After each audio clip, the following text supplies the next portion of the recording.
Hello out there, and today I have a really good mix of things to talk about with you guys. We're going to get started today with a long-term follow-up of some of the Kershaw knives releases from 2020. So we'll go through all of these, and I'll let you know how they're doing in my collection and what I really think about them now that I've had them all for a decent amount of time. And then we're going to do some just basic channel updates, talk about some of the knives that you're going to be seeing in videos in the very near future.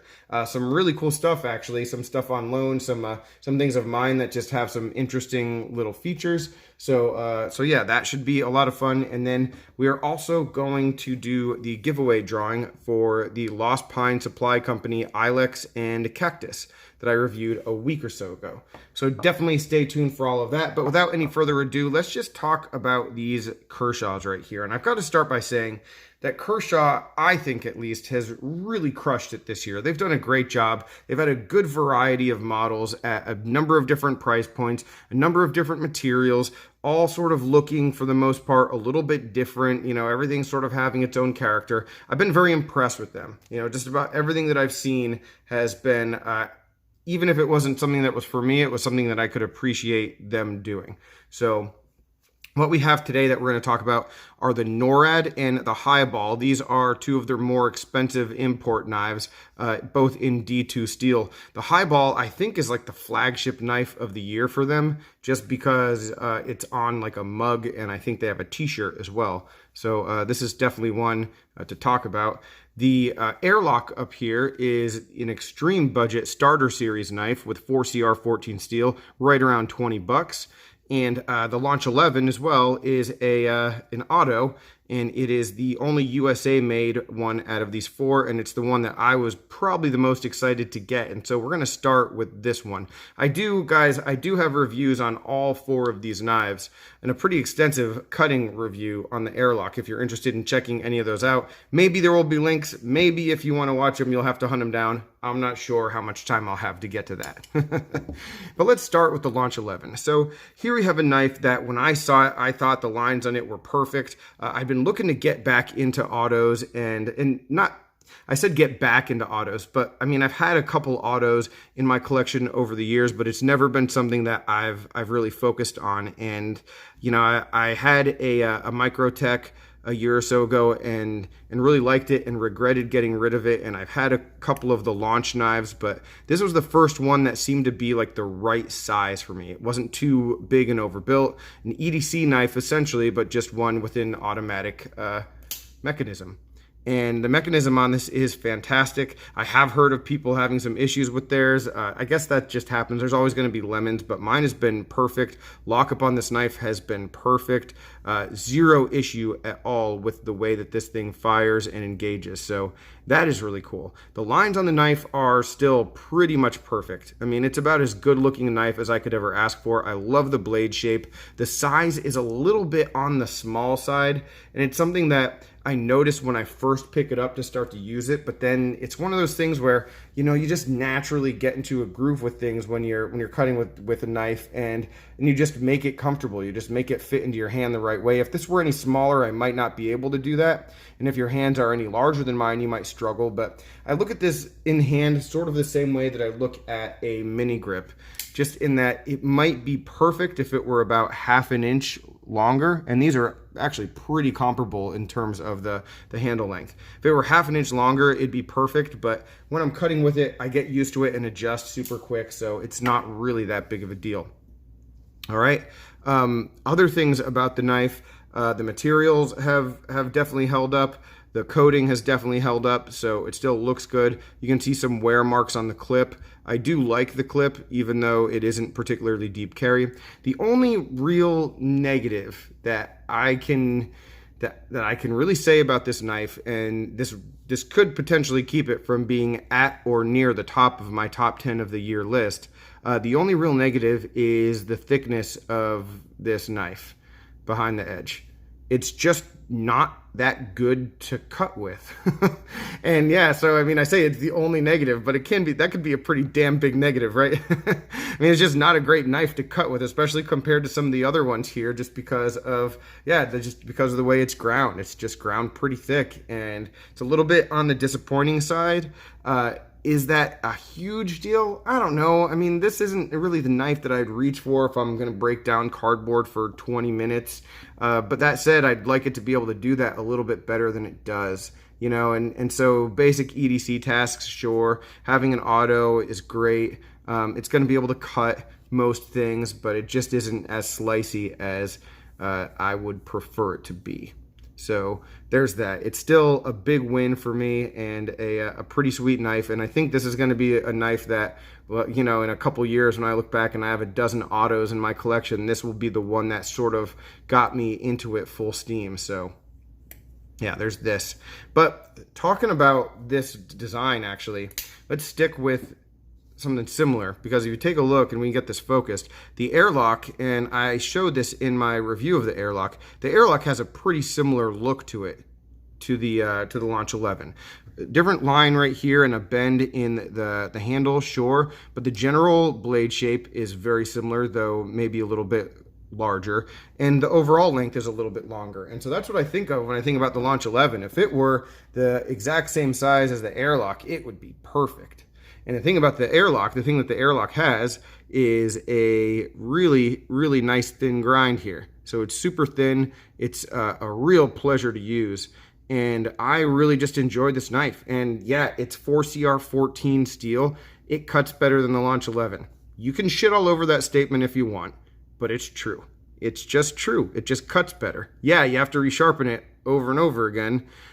Maybe, you know, if you watch my review, you'll see it held up pretty darn well, actually, just because of how darn thin it is. It just continues to cut even after it's dull. But yeah, I really like this one. I think of these four knives, and even though this isn't going to be knife of the year or anything, of these four knives, this one for me is the biggest no-brainer, just because it's the cheapest at around 22 bucks. So 22 bucks. It's a good looking EDC. You know, it's got that carve out, that hole, that airlock, if you will. The lockup on this knife is really good. Liner lock, speed safe, assisted opening. The mechanism is solid. The action is good. It's ergonomic. It has jimping for 20 bucks, and it's not crappy jimping. I mean, this is, of all the knives, again, that we're going to talk about, this for me is the plainest win, you know, with zero reservations in the whole group. So really, really like this knife. It's not better than the Launch 11. It's not better than the Highball, and it's not better than the NORAD, but for what it is, it's pretty darn unbeatable. And yeah, you're going to say 4CR14, blah, blah, blah. Yep. Let me know in the comments how much you hate that steel. Thanks. All right, so let's talk about their flagship. This is the Highball. And the Highball is one that I didn't have much interest in picking up because I thought it was stupid that it had this like nail nick, almost fuller kind of way of opening the knife, even though it was on KVT ball bearings. It just didn't make sense to me. Like, it's a two-hand opening knife. It just seems silly. And then I got Big Red EDCs in hand. He loaned me that. And he actually also, we ended up doing sort of a trade, but he gifted me this one. So Big Red has been pretty instrumental in helping me get Kershaws in 2020. So shout out to him.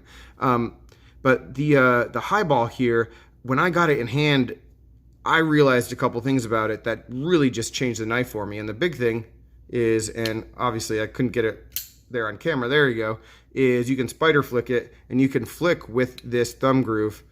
Just get the, there you go, just get the knife open. It's pretty hard sometimes just if you put pressure on the lock bar, but it does work, and you sort of got to get into the groove of it. But you can see I just pinched that out and flipped it open real quick. So, I mean, it is a pretty neat knife in that capacity. I really like the lines of it. I thought that maybe like this gray coating would seem cheap and just would be a turnoff. And while it's not my favorite, the coating, you know, even though it's not holding up, I think aesthetically the knife still does a lot for me. So I do enjoy the look of it. One thing that I will say, and this is just from communication with a number of other people, is that the detents on these knives have been very, very different. I've handled at this point 3 of them. They've all been very different. A couple other people who I've talked to have said, you know, different things about theirs as well. You saw when I tried to spider flick mine that the first time I didn't get it all the way. Well, Big Red's, on the other hand, has such a stiff detent that if you're able to break it, it flies open, and it's very authoritative. You know, mine is a little bit weaker, and that's sort of nice because some of the complaints are that there are a lot of stiff ones. But again, it's just inconsistent, and that's just one of those things that, for me, the way you open this knife, it was such a big surprise that it's sort of a driving point in something that makes it pretty cool. That is something to definitely be aware of, that, hey, it might not be the same way on every one of these. All right. The clip is, I think, a pretty decent clip. It's not reversible. But yeah, my experience with this knife has been really good. Really good otherwise. You know, it is showing just a little bit of wear and scratches, as you can see on this coating. As I said earlier, I've noticed that is the case on Kershaws with this style of coating. It doesn't hold up very well. So it's smart, like I said in my review, that they didn't put that coating down here on the grind of the knife where it's going to get the most wear. It's only up here where it won't really be impacted quite as much. So at least the blade will tend to look a little bit better for a longer amount of time. But this one, I think in the $45 to $50 range. I like it. I like it for this. I think it's going to be a contender for me for one of my favorite knives of the year as well. Now this one's sort of out in left field. This is the NORAD, and this is one that I really wanted to pick up, and I bought it. I don't know why I bought it, because I thought it was going to be a little big for me. There's just something about it. I think what it was that the highball was just this like nail nick opening only kind of deal, and the NORAD had the flipper, and so I wanted to get one of their nicer quote unquote imports. And this one having D2 and being just a little bit, you know, more expensive, I expected a better quality from it. And so I guess I went with that. I think that's the reasoning. And it really, really has worked out. This knife has surprised me a lot. You know, I don't have a lot of knives in my collection that are this large. And here's the thing about the size of this knife. And let me bring out a couple of my favorite knives that aren't large, but sort of compare largely with this. Like the Benchmade Aries is a longer knife than the NORAD, and the ZT-0393, you can see that comparison. For some reason though, and maybe you guys will understand this, for some reason I just get a larger knife kind of feeling with the NORAD, and I'm not sure what exactly it is. Maybe it's just that broadness of the blade and just how tall it is right here. I don't know, but there was something about it that, or maybe it's just the fact that all the other Kershaws are so darn small. But this one just is a little bit of a larger one. But I liked it, and I immediately took to it, and it actually does that whole flick out with the nail nick and the groove right there just as well as the highball. Actually a little bit better because the detent on this one is better. One thing that I did, just because I was getting a lot of scratches, and you might not even be able to see this on camera here, I was getting a lot of scratches in the finish on the stainless steel here. Oh, and actually you can see right here, I actually stonewashed the whole frame. So in the right light you can see that. In most cases though, it's not really even gonna show up. So it was just one of those things to keep it consistent, just because, you know, things were scratching it like coins or whatever it was. This knife is a very, very good knife to cut with though. It's super comfortable for the size of it, and you can see here, we will line up a couple things. Let's bring that Aries back out. It is pretty thin for its length, as you can see right there. And where's that ZT? The ZT is actually not that thick of a knife, but the NORAD is significantly thinner. What's another one? Ooh, here's one that we're actually going to be talking about on the channel, and I don't know that there's very many knives that are much thinner than this. Here's the TRM Atom, and that's pretty comparable, and the Atom is a very thin knife, I would say. So anyway, the NORAD is thin, It's one of those knives, stainless steel frame lock. Maybe you're not going to want to spend 55 bucks for it, but I don't know, guys. I see a lot of value in this knife, even though I'm not really that huge of a fan of the carbon fiber, like insert and all that stuff. Just the action on it, the materials, the strength of it, it feels pretty darn good. Very happy with this knife overall. And yeah, even though it really isn't my style compared to the other ones that we've talked about today, it is certainly a contender to be one of my favorites of the year.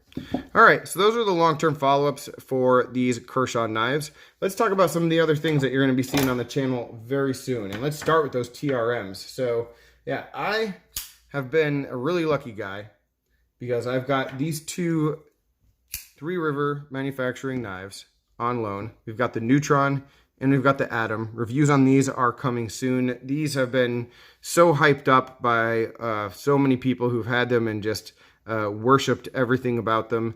And so yeah, I'm going to be doing a review. They are very cool. They are good looking. The designs are fantastic.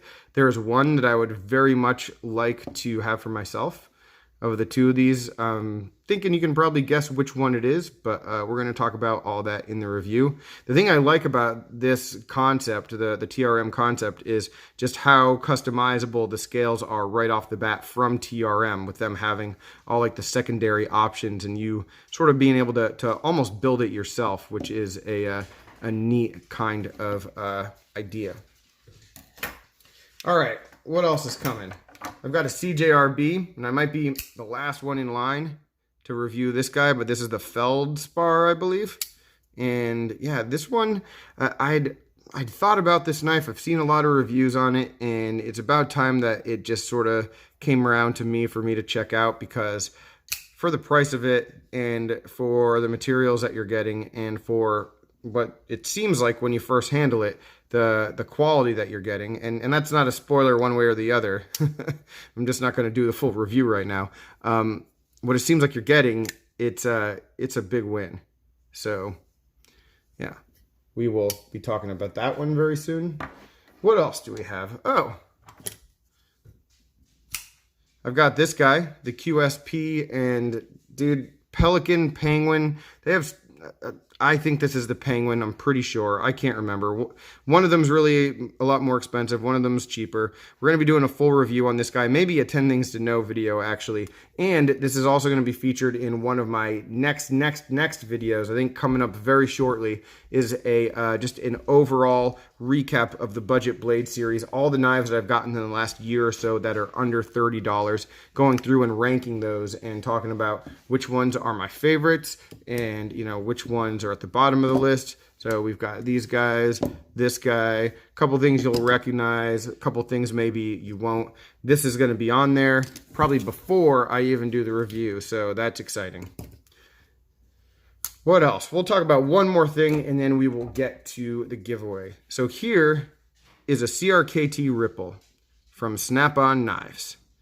And there is something, and maybe you'll notice it, something special or just weird and unique about this Ripple. If you're a Ripple fan, maybe you just noticed, maybe you just noticed, but there's something different about this that I've never ever seen on a CRKT. So there's going to be a disassembly video of this bad boy coming up very soon as well. All right, so now let's get to the giveaway, and that's really all. Actually, I'm wrong. I got one more thing I want to throw in before we do the giveaway. All right. So I've got this knife here. This is a Kaiser. This is the Kaiser Wakulla, designed by the great Steve Jernigan. Great man, excellent designer from Florida.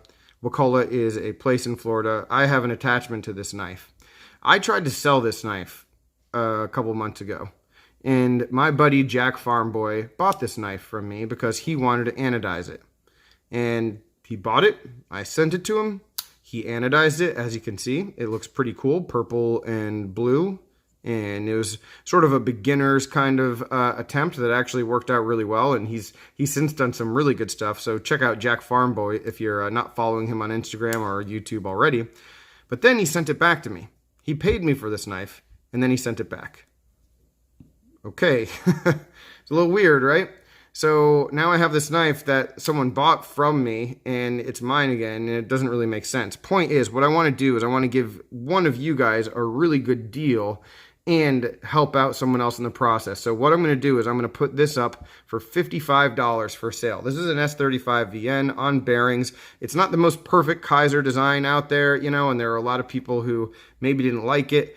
This is the best one that I've handled, to be honest, so it functions pretty darn well. But $55 can get you this knife, and that $55 will go straight to the fund to support the family of Nick Maffei, who passed away at the beginning of the year. Always trying to do things to help him out, and I figured, you know, I don't need to keep this knife. What can I do for it? Well, I can give you guys a good deal and throw a little bit his family's way, which would be very nice. So if you're interested in that, shoot me a line, jtsknifelife@gmail.com. All right, that is it, guys. I'm getting to the giveaway right now.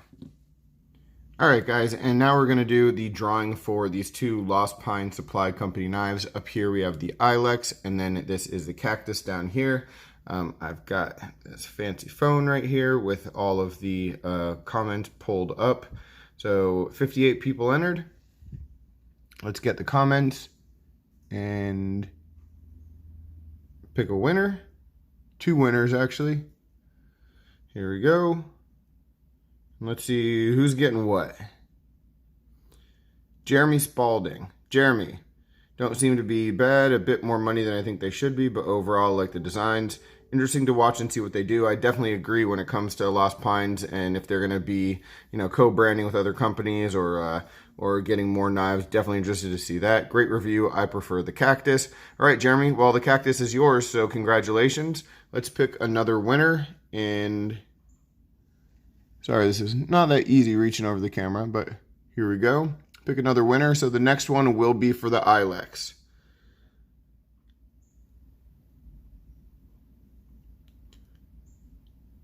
All right, well, Boys Dog says the topo lines are an interesting touch. I definitely agree there. So that will be his. The Ilex up top will be sent his way. So congratulations to you, sir. Thank you, everybody, for watching and for supporting the channel. Thanks again to Lost Pines for sending the knives out. Very cool of them.